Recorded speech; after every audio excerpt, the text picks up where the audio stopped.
about 8:05. We just got a call from one of the witnesses downtown. Said they saw a jaywalker. So we're making our way down there to investigate a little bit. Hopefully he doesn't do it again. I'd hate to see somebody get busted on a pretty night like tonight.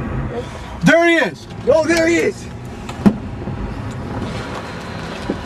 On the ground! On the ground!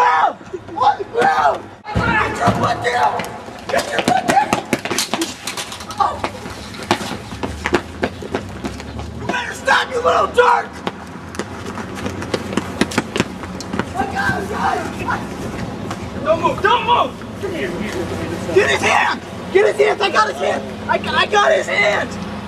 Alright, basically what just happened was we pulled up around and we saw the guy running across the street. We realized that he was breaking the law. And so we jumped out of the car. I had the lead, I fell, dropped my gun, but it's alright, we're trained well. I recuperated very well.